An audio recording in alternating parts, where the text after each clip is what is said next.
If I had a dime or even a penny for every time someone had told me something about college that I believed to be true, but that just proved to be so utterly wrong, I would be a billionaire. And in this video, I'm gonna explain to you exactly why that is using the 6 takeaways I've had only from my first semester at college as a business major at UT Austin that I truly believe can apply to anyone. I do want to address that even with this video, you should take it with a grain of salt because no one's college experience is going to be the same, but there are some foundational things that you should know when you're coming in, and I'm gonna tell you them now so that you're not surprised because you can develop your own attitude and mindset as to how to face these things. To those who have never seen me before, welcome to my channel, and to those who have, thank you for being here.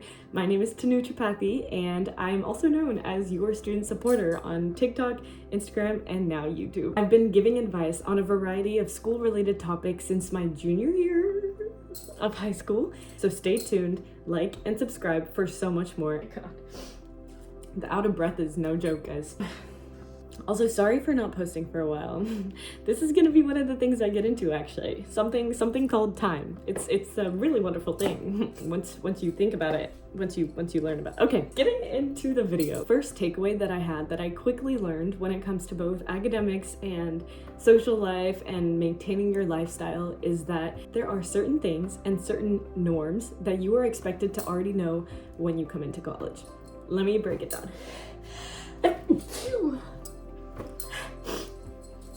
Bless me. I'm gonna give you guys the examples that were the most important to me, but that I also think are applicable to literally everyone else because there's just certain things in college that they don't tell you. First and foremost, writing essays. That is the one thing that they teach you that is so foundational in high school that they never will reteach you again unless you were an English major or are taking a specific writing class. You will not ever learn how to write an essay again.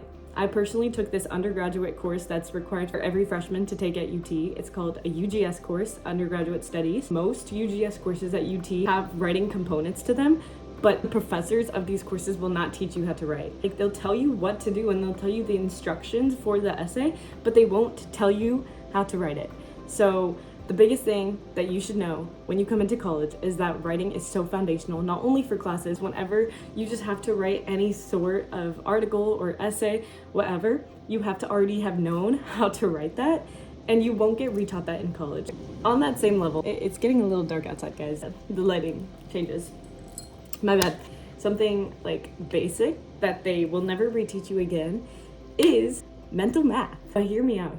Ever since you have been taught to use a calculator, when's the last time you did a division problem in your head? Simple division problem or a simple multiplication problem should come pretty naturally to you, and if it doesn't, then I would probably hone upon those skills. I know, at least for me, for personal experience, I was asked mental math questions whenever I was applying to clubs at UT, but also I know and I've heard that a lot of companies, whenever they're interviewing their candidates, they'll ask straight up mental math questions. So that's something that you have to be used to. What I did, like the first month I was at UT, I literally just Googled tricks for doing 2-digit multiplication in your head. And there are so many articles, videos, whatever that can teach you how to do that. That is not my forte. But I would say that's a pretty good skill to have and know, especially if you're going to STEM related or even business related fields. Now, the second thing that I also took away from college, my first semester, but that you also will be expected to know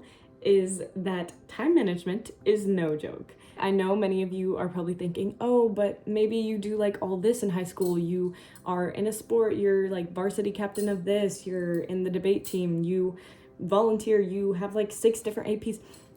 All of that is still gonna be like this, whereas like time management in college is like this. Because even while you're doing those things in high school, you have people to support you and tell you what to do. In college, it is entirely you. You have to use your own Google Calendar and know when you are going to do what assignment, when you are going to this event, when you're going to whatever. Okay, I just moved the camera a little bit because it was getting dark. Don't mind me. Time management is entirely a thing that you learn in college if that's something that you haven't already learned. If I were you and I was still in high school watching this, I would learn it. It takes time to even learn how Google Calendar works, okay? But like, just knowing that in advance will help you plan so much better when you come to college. And for the third thing that you should know, that I took away from my first semester, even though it wasn't like an enlightenment, it was more of like an awakening for me when I learned this, okay? Here's what it is. In college, you will meet a lot more people who are smarter than you, who are more accomplished than you, and who you think have bested you in like every respect.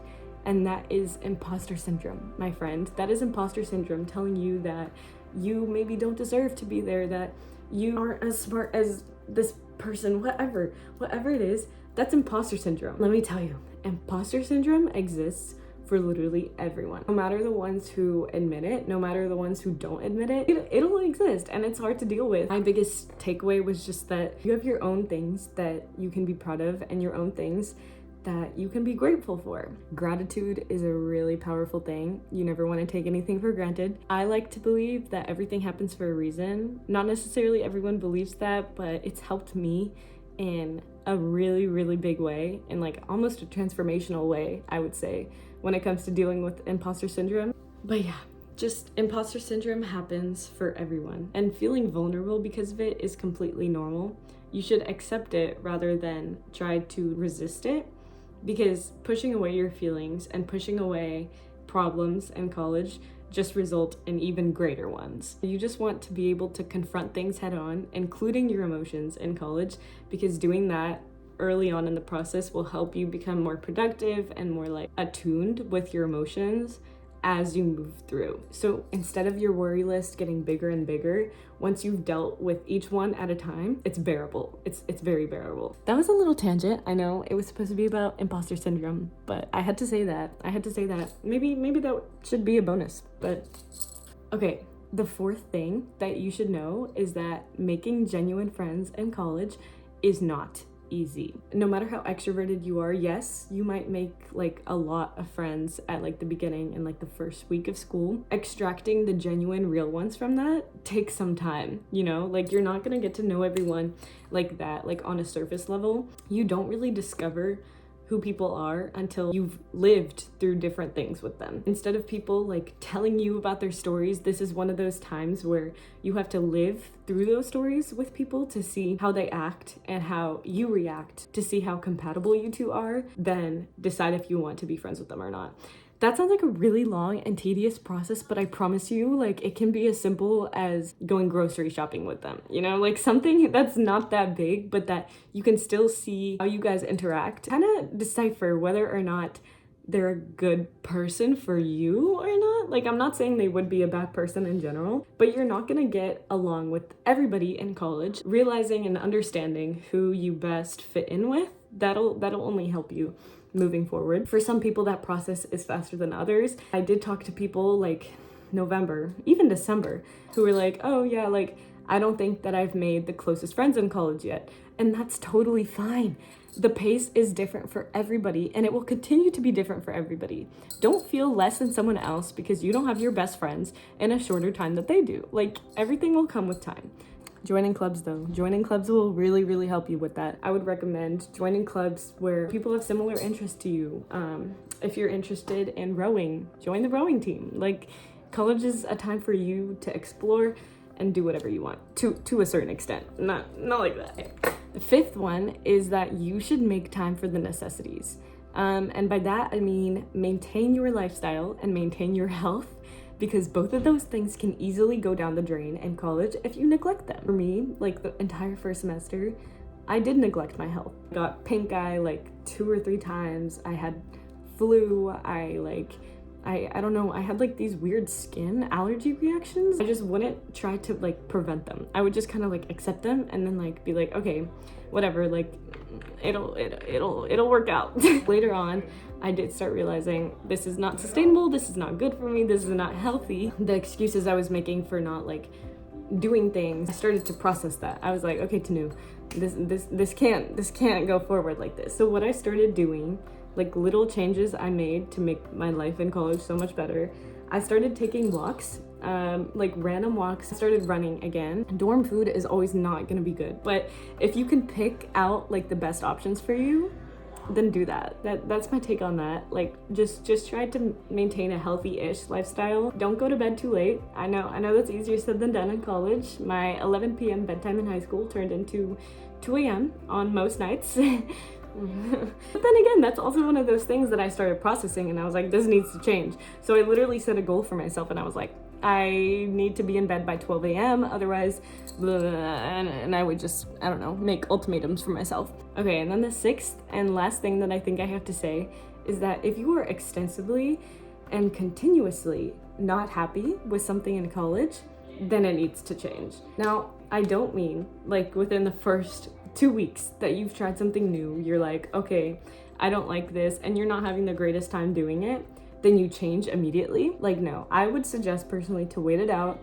I know a bunch of people who like wanted to transfer schools the first month into college, and then like towards the end, it was like their dream come true. Like, they loved their college. Give it time, but if you genuinely feel like at the end of something you can't become like your most productive and happy self doing that, then change it. If you need to drop a class because it's just not working out for you, do it. Like, don't be afraid of other people's judgments in college to make a decision that you know is the best for you, because college is all about finding out what's best for you and how to achieve that.